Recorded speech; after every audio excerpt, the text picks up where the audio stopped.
Do you think Israel was justified in bombing Gaza after months of rocket attacks on Israeli civilians?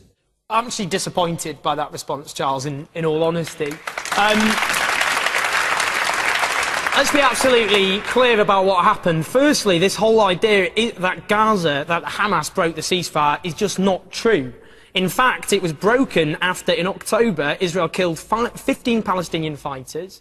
They shot dead a mentally disabled Palestinian. They killed another 13-year-old in an intrusion.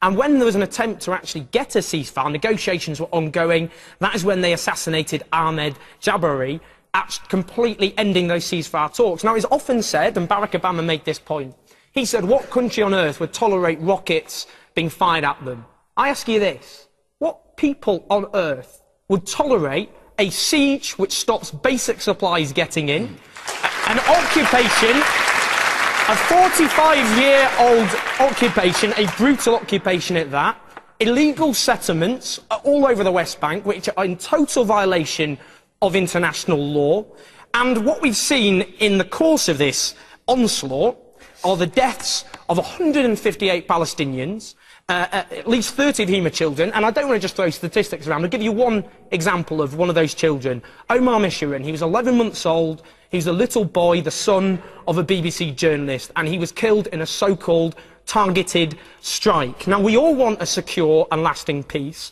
When we have Israeli ministers, like the Interior Minister, calling for Gaza to be sent back to the Middle Ages, when in the last offensive we had another calling for a Holocaust to be inflicted on Gaza, when we have the son of Ariel Sharon, who wrote in the Jerusalem Post talking about how Nagasaki and Hiroshima were possible solutions to be inflicted. When we have those people, we won't get a secure peace, but the way we will get it for Arabs and Jews alike, to end the occupation, end the siege of Gaza, and dismantle the illegal settlements, and finally have a just settlement for the Palestinian people, ensuring peace for Arabs and Jews and the region as a whole.